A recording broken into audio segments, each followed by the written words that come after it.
Bismillahirrahmanirrahim. Assalamualaikum warahmatullahi wabarakatuh. Pada pertemuan kali ini kita akan membahas tentang peran dari farmakoekonomi atau economic evaluation terhadap priority setting di dalam proses pengambilan keputusan di bidang kesehatan. Ya, jadi farmakoekonomi atau health economic evaluation gitu. Ini merupakan suatu alat gitu ya, alat bantu yang dapat digunakan oleh decision maker. Dalam hal ini bisa pemerintah ataupun kalau institusi terkecil seperti rumah sakit ya direktur rumah sakit untuk menentukan apakah atau bagaimana kita mengalokasikan anggaran yang terbatas tersebut untuk mendapatkan manfaat yang paling maksimal. Nah, pada pertemuan kali ini kita akan sedikit membahas tentang bagaimana sih proses priority setting gitu ya dalam menentukan prioritas dari hasil-hasil studi farmakoekonomi. Sebelumnya kita sudah membahas tentang konsep farmakoekonomi itu seperti apa. Sampai kita sudah membahas tentang keluarnya ICER atau dalam studi farmakoekonomi menghasilkan yang namanya incremental cost effectiveness ratio, yang mana ketika incremental cost effectiveness ratio tersebut dibandingkan gitu ya, misalnya ada beberapa evaluasi yang dilakukan terhadap berbagai macam teknologi kesehatan, kemudian nilai dari setiap ICER dari setiap teknologi kesehatan tersebut dapat digunakan untuk memilih, untuk menentukan prioritas. Nah, nanti akan ada contohnya di dalam perkuliahan ini sehingga kita bisa mempunyai gambaran mana yang harus kita utamakan, mana yang harus kita pilih dahulu, pertimbangan apa saja yang perlu kita masukkan, seperti itu. Nah, sebelumnya untuk perkuliahan kali ini saya ambil dari presentasi Profesor Werner Brouwer dari Belanda mengenai priority setting in healthcare menggunakan kasus dari Belanda seperti itu. Oke, kenapa sih setting priorities atau menentukan prioritas itu penting gitu ya? Karena ya pada ilustrasi sebelumnya sudah saya jelaskan bahwa sumber daya itu terbatas, ya sumber daya ekonomi terbatas, sumber daya manusia terbatas, sumber daya fasilitas kesehatan untuk melakukan yang dapat digunakan untuk melakukan pelayanan kesehatan juga terbatas. Nah, oleh karena itu expenses ya atau healthcare expenditure atau biaya pelayanan kesehatan merupakan opportunity cost. Maksudnya opportunity cost itu bagaimana? Opportunity cost itu misalnya kita punya uang yang jumlahnya tetap. Kita itu akan diminta untuk memilih menggunakan uang tersebut. Misalnya contohnya ya misalnya ada seorang anak kos gitu ya, diberi uang saku misalnya 100.000. Nah, uang 100.000 ini dia ada nilai opportunity cost di situ. Apakah akan digunakan untuk makan yang lebih enak, misalnya kalau makan yang lebih enak mungkin uang 100.000 bisa digunakan untuk misalnya hanya untuk 1 hari, misalnya seperti itu. Tapi kalau makannya biasa saja mungkin bisa sampai 5 hari, misalnya seperti itu. Nah, artinya kan mahasiswa itu punya skala prioritas ya, prioritas mana yang harus diutamakan. Sehingga aktivitas makan tadi merupakan atau biaya yang digunakan untuk makan tadi merupakan nilai atau ada opportunity cost itu, biaya opportunity. Yang mana kalau kita menggunakan untuk makan enak, otomatis nanti hari kedua dan seterusnya kita bingung. Tapi kalau misalnya kita memilih, memprioritaskan untuk makan yang biasa saja, kita bisa lebih tenang selama 5 hari, tetapi makannya biasa saja. Jadi itu pilihan, mana yang kita pilih. Nah, keseimbangan antara biaya dan manfaat itu krusial ya dari perspektif economic welfare. Ya, jadi kayak tadi anak kos tadi. Ya, keseimbangan antara biaya dan manfaat. Kira-kira mana yang biayanya jangkau dan mana yang manfaatnya paling besar. Itu juga sama dengan pemerintah. Gitu. Pemerintah itu anggaran terbatas. Ya meskipun secara teori anggaran di bidang kesehatan sudah dinaikkan, tetapi kan kebutuhan di bidang kesehatan itu juga bisa dikatakan unlimited gitu. Jadi berapapun biayanya pasti kurang.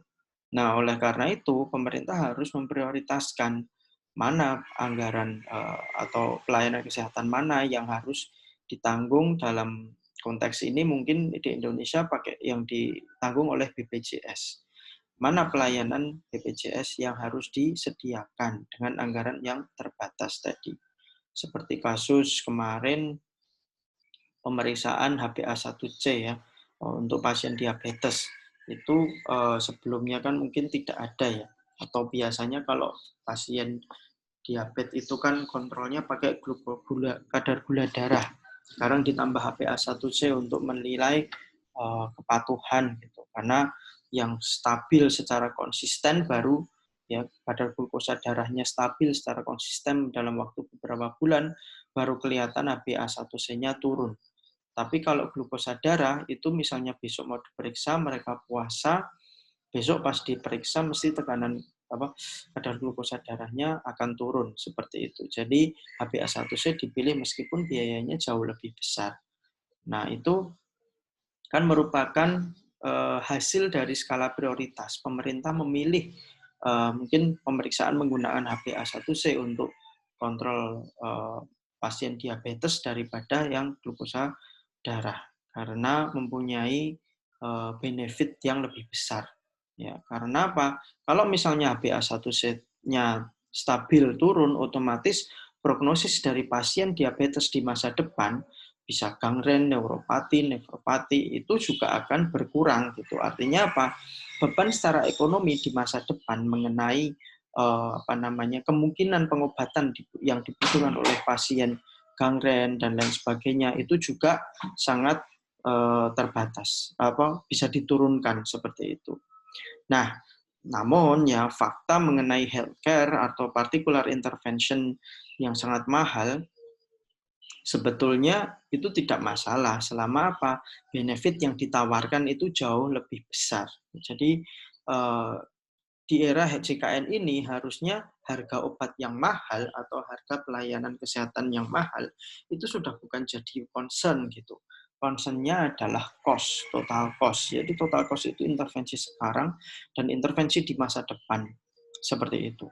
Ya, intervensi sekarang dan intervensi di masa depan itu berapa totalnya. Jadi tidak hanya harga intervensinya, tidak hanya harga health technology-nya saja.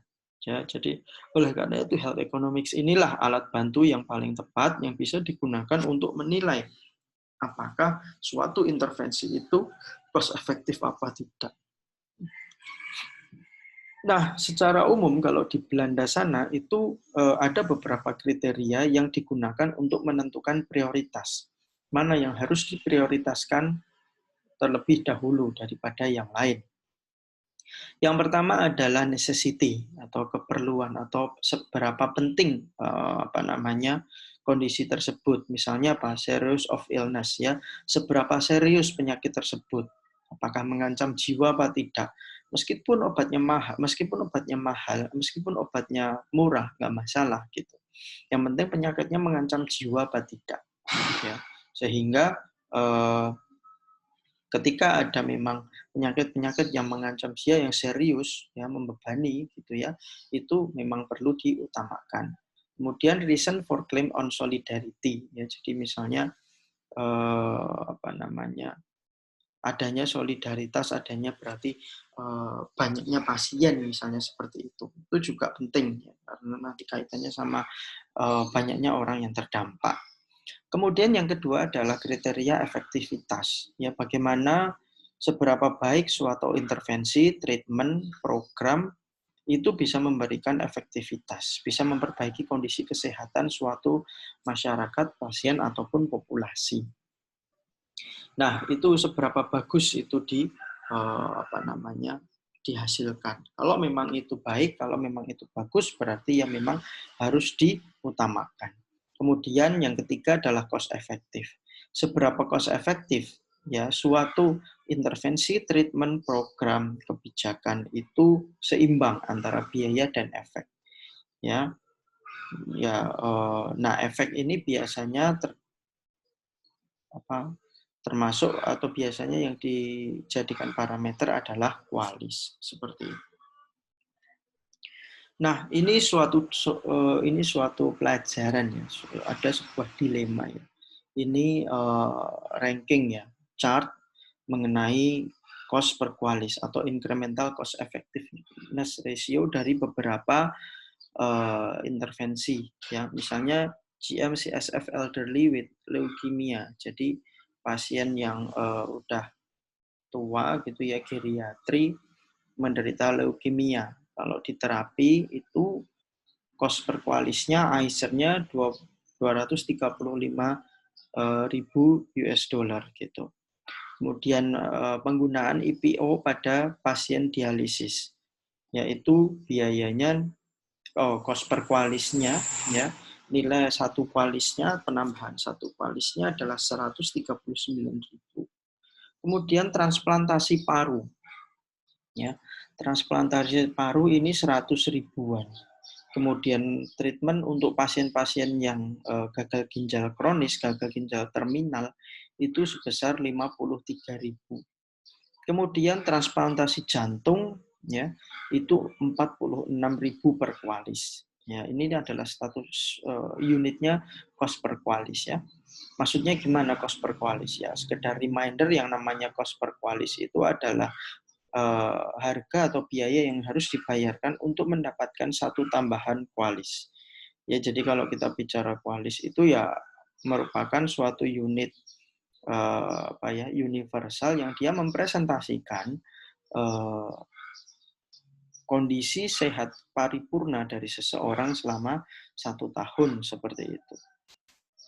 Nah, kemudian ada yang lain, misalnya statin pada pasien yang kolesterol, pasien hiperlipidemia.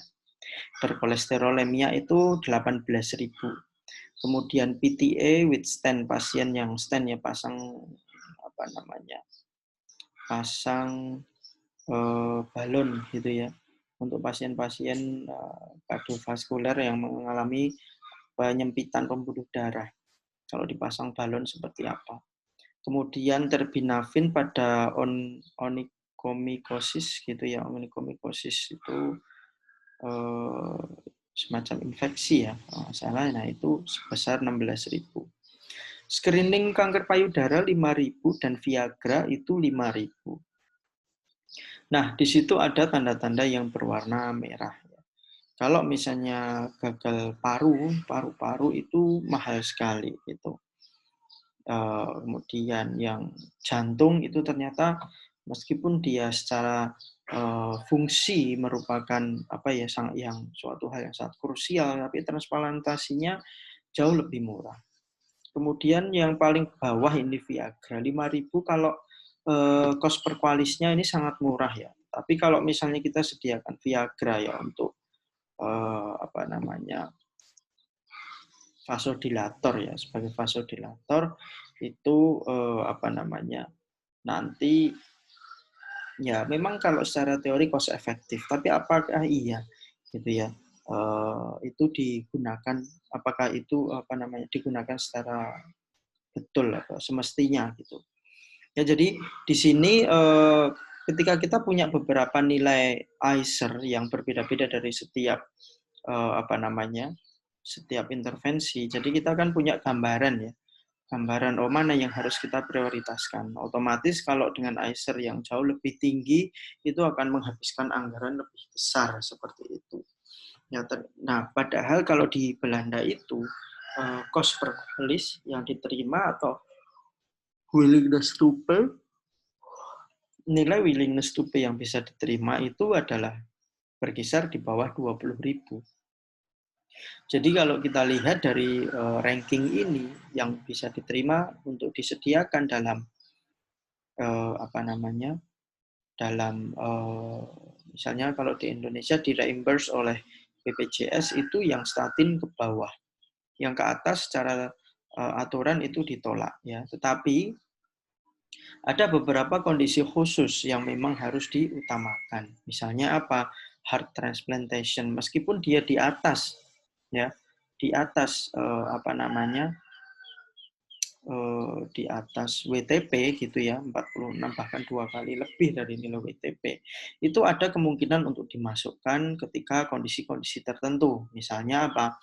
Boleh pakai transplantasi jantung jika memang benefitnya jauh lebih besar daripada biayanya. Ngelihatnya dari mana? Ngelihatnya misalnya ya tidak bisa dipukul rata. Kalau jaga jantungnya masih usia produktif misalnya seperti itu, ya mungkin bisa dilakukan gitu ya. Tetapi kalau misalnya memang sudah umurnya jauh gitu ya, udah senior, itu sepertinya kalau dari sudut pandang ekonomi, implementasi transplantasi jantung pada pasien tersebut mungkin dinilai tidak cost efektif. Jadi apa? Nilai farmakoekonomi yang berupa atau unit farmakoekonomi berupa incremental cost effectiveness ratio ini merupakan alat bantu ya. Ketika ada beberapa alternatif teknologi kesehatan, kita perlu untuk memilih gitu, mana yang harus kita pilih, mana yang harus kita utamakan. Bisa jadi yang lebih dari willingness to pay ya. Kalau memang itu harus atau memang itu impact-nya besar ya. End-stage renal disease juga kadang bisa kita asumsikan bahwa itu penting gitu. Kenapa? Karena zaman sekarang gitu ya, pasien-pasien end-stage renal disease itu eh, kadang pasien-pasien yang masih umurnya relatif muda gitu.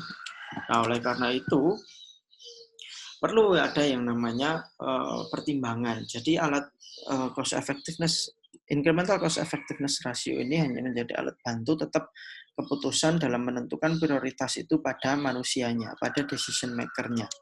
Tentunya dalam mengambil keputusan ini tidak hanya butuh angka dari farmakoekonomi, hasil analisis farmakoekonomi, tetapi juga pertimbangan etis, pertimbangan klinis, pertimbangan sosial budaya itu perlu dimasukkan seperti itu. Nah, ini adalah contoh yang mungkin bisa memberikan ilustrasi. Nah, di Belanda sana gitu ya, ada proses yang namanya menyeimbangkan antara efisiensi dan equity. Ya, ini adalah grafik yang menggambarkan antara hubungan antara efisiensi yaitu cost per kualis ya dan juga equity. Ya, equity itu kaitannya kita bilang mungkin ini salah satu faktor juga ya yang mempengaruhi keputusan yaitu equity. Karena tadi saya bilang ada etik, ada klinis, ada sosial budaya dan sebagainya. Nah, ini salah satu aspek itu yaitu equity. Nah, kalau kita bicara cost per kualis ya apa namanya di Belanda itu ternyata apa namanya kalau equity weight-nya, jadi semakin besar equity-nya, jadi semakin besar kesetaraannya gitu ya, atau manfaat yang setara pada seluruh populasinya itu lebih besar. Misalnya begini, ketika masalah kesehatan tersebut berimpact pada banyak populasi, artinya apa? Necessity dan equity-nya itu perlu ditingkatkan. Maksudnya gini, ketika apa namanya pasiennya nih banyak penderitanya, contohnya apa? Pasien jantung. Pasien jantung ini, jadi kalau ada kasus-kasus pada pasien jantung, otomatis cost per kualisnya, nilai ICER-nya untuk willingness to pay, untuk willingness to pay sebagai pembanding pada pasien jantung itu tidak bisa, kalau tadi Belanda 20.000 misalnya seperti itu. Ya, perlu dinaikkan. Di situ ada flexibility, tidak ada fleksibilitas. Tidak harga mati bahwa willingness to pay-nya 20.000. Di atas itu coret, nggak boleh. Tidak seperti itu prakteknya. Ya, dalam prakteknya perlu mempertimbangkan equity ini. Atau misalnya begini, program pencegahan, vaksinasi. Ya, vaksinasi itu willingness to pay-nya mungkin karena impact-nya besar, kadang threshold-nya seperti itu. Threshold-nya willingness to pay-nya harus dinaikkan, nggak bisa 20.000 gitu. Ya, nggak bisa 20.000 kalau di Belanda tadi. Kalau di Indonesia kan mungkin sekitar 12.000 US dollar per kualis ya. Tidak bisa patokannya sama, harus ada modifikasi. Kenapa? Equity-nya lain, impact dari equity-nya lain. Jadi di Belanda sana ada kebijakan gitu, semakin tinggi necessity ya, semakin tinggi value per kualisnya, sehingga range-nya dinaikkan dari 10.000 sampai 80.000 euro ya per kualis ya. Artinya kalau necessity-nya itu tinggi, otomatis WTP-nya juga naik. Jadi tidak sama 20.000 tadi, bisa sampai 80.000. Jadi kalau misalnya menurut pemerintah itu penyakitnya penting gitu ya. Menurut pemerintah penyakitnya itu berdampak ya, entah dampaknya apapun, sosial, ekonomi, dan lain sebagainya. Kalau memang itu penting, ya harus masuk dalam higher necessity ini. Ya, jadi memang perlunya lebih diperlukan untuk rakyat Indonesia, misalnya seperti itu.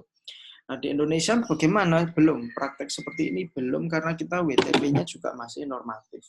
Belum spesifik untuk WTP Indonesia kan belum ada. Tetapi paling tidak Anda memahami gitu, bahwa dalam mengambil keputusan, mengambil kebijakan, itu tidak bisa kita tutup mata, pokoknya pakai ICER.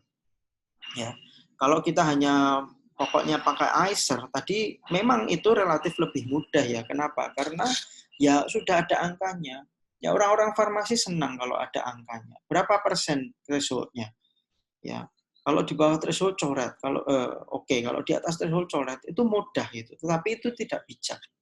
Padahal pengambil keputusan itu harus punya kebijakan. Ya, harus bijak. Dalam memutuskan sesuatu tidak hanya hitam putih, tidak hanya berdasarkan willingness to pay. Tapi ya ini mungkin aspek necessity, equity itu perlu dipertimbangkan. Sosial, budaya, etika, dan lain sebagainya itu perlu dipertimbangkan. Sehingga dalam keputusannya itu menjadi lebih komprehensif. Nah, Anda bisa bayangkan ya seberapa sulitnya menjadi decision maker. Menjadi pimpinan itu sulit gitu ya. Oleh karena itu memang ya kalau kita dari sudut pandang Islam gitu, makanya berat gitu. Hanya orang-orang tertentu yang mungkin mampu menjalankan amanah sebagai pemimpin dan memberikan keputusan yang adil. Itu memang berat. Makanya kalau pemimpin yang adil itu hadiahnya surga, tapi kalau tidak ya otomatis gitu ya. Kalau di Indonesia bagaimana? Di Indonesia itu ada RPJMN, ya Rencana Pembangunan Jangka Menengah Nasional itu 5 tahun ya. Misalnya kalau di Indonesia itu ini diambil dari Balitbangkes ya, dari Kemkes, itu RPJM tahun 2020 dan 2024 itu sudah ditetapkan. Yaitu apa? Meningkatkan pelayanan kesehatan menuju cakupan kesehatan semesta melalui penguatan pelayanan kesehatan dasar atau primary healthcare dengan mendorong peningkatan upaya promotif dan preventif, didukung inovasi dan pemanfaatan teknologi. Ini penerjemahannya luas sekali gitu ya. Ya intinya otomatis kalau melihat dari sini sebetulnya peran dari pelayanan kesehatan dasar, klinik, puskesmas dan lain sebagainya, apotek harusnya ya, itu juga harusnya menjadi prioritas gitu, primary healthcare. Nah, kegiatannya apa? Promotif dan preventif gitu. Ya, jadi apa? Sebetulnya ini sistemnya atau RPJMN ini sudah nasional, sudah sesuai ya sebetulnya dengan cita-cita BPJS gitu, bahwa semua penyakit itu harus ditangani dulu di primer. Kalau sampai memang bisa selesai di primer ya diselesaikan di situ. Selain itu pelayanan kesehatan dasar primary healthcare provider itu juga harus melakukan kegiatan promotif dan preventif.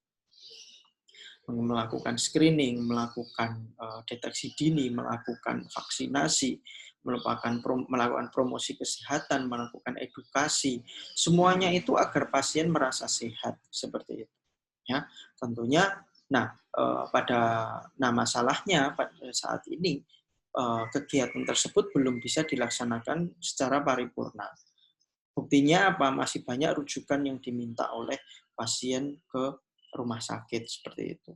Ya. Yang harusnya tadi selesai di puskesmas maupun klinik. Nah, dalam proses tadi promotif dan preventif itu didukung inovasi dan pemanfaatan teknologi. Nah, ini juga bisa diterjemahkan secara luas gitu. Bahwa dalam usaha misalnya edukasi, promosi, yo yang keren gitu. Gunakan media-media yang memang saat ini digandrungi, TikTok misalnya, ya, atau misalnya Instagram misalnya, yang mungkin memang di Indonesia itu penggunanya memang sangat banyak. Itulah yang namanya inovasi dan pemanfaatan teknologi. Bikin video-video yang menarik, jangan video-video yang mungkin garing gitu ya, atau dingin gitu, tetapi yang hidup, ya. Gunakan memang jasa-jasa profesional dalam membuat suatu inovasi seperti itu. Nah, inilah ya mungkin terjemahan gitu ya, terjemahan ringkas gitu ya dari RPJMN bidang kesehatan tahun 2020 dan 2000 sampai 2024. Tentunya prioritas-prioritas tersebut juga ditentukan oleh pemerintah. Nah, ini tadi kan penerjemahan sederhana. Nah, apa saja prioritasnya? Fokus strategi pembangunan kesehatan di Indonesia antara lain ada kesehatan ibu dan anak. Artinya apa sih? Ini gini, implikasi dari fokus strategi pembangunan ini. Tadi kan kita bicara priority setting. Nah, ini kan fokus ya prioritas. Artinya apa? Nanti sumber daya yang dimiliki oleh pemerintah, khususnya di bidang kesehatan, artinya akan dimasukkan ke sini. Misalnya apa? Kesehatan ibu dan anak. Angka kematian ibu dan anak di Indonesia masih lebih tinggi dibanding negara atau lebih tinggi dibanding rata-rata negara di dunia. Nah, oleh karena itu masih menjadi permasalahan atau perhatian dari pemerintah. Kemudian kesehatan reproduksi, penyakit menular seksual, ya HIV, AIDS, HPV, dan lain sebagainya, kanker serviks, itu juga bisa kita masukkan ke situ. Kemudian perbaikan gizi masyarakat, ya adanya stunting, ya banyak sekali masih stunting itu cebol ya, maksudnya kurang gizi yang kronis gitu. Kemudian pencegahan dan penguatan sistem kesehatan, ya adanya fraud di sistem pelayanan kesehatan dan penguatan sistem pelayanan kesehatan ini terus dilakukan. Kemudian pengawasan obat dan makanan, ini fungsi apoteker juga bisa di semuanya. Salah satunya yang terkuat adalah pengawasan obat dan makanan. Isu kesehatan yang harus diselesaikan selama 5 tahun ke depan sampai 2024 adalah stunting, angka kematian ibu dan angka kematian bayi, perbaikan manajemen JKN, penguatan pelayanan kesehatan, obat, serta kemandirian obat dan alat kesehatan. Kalau Anda lihat, ya, hal-hal tersebut bisa digunakan menjadi permasalahan-permasalahan yang Anda angkat. Angkatlah kelimanya itu, ya. Kelima itu poin-poin ini akan dapat menjadi permasalahan yang mungkin Anda bisa gunakan juga, ya, nanti dalam penelitian, misalnya PKM ataupun skripsi. Anda bisa mengangkat tentang stunting. Ya, saya rasa di farmasi UMP belum ada pembahasan tentang stunting setahu saya. Kemudian angka kematian ibu dan angka kematian bayi. Dan perbaikan manajemen JKN dan seterusnya. Itu Anda bisa angkat, Anda bisa gunakan, Anda bisa pilih menjadi topik yang perlu Anda teliti. Kira-kira solusinya seperti apa. Tidak perlu solusi secara nasional, tetapi minimal solusi secara regional bisa Anda gunakan. Seperti itu. Kemudian karena di tahun 2020 ini ada permasalahan global yaitu COVID-19, ya, ini juga menjadi prioritas di Indonesia. Ya, seperti kita ketahui ya, sebagai informasi, hampir sebagian besar anggaran kesehatan di Indonesia itu semuanya hampir dipotong gitu ya. Ada pemotongan di seluruh aspek. Untuk apa? Dialokasikan ke penanganan COVID ini. Karena ini impact-nya memang global ya, global dan juga memang sistematis gitu. Misalnya apa? Nah, tidak hanya mempengaruhi kesehatan, banyak pasien yang meninggal, banyak pasien yang mempunyai penyakit paru kronis gitu ya.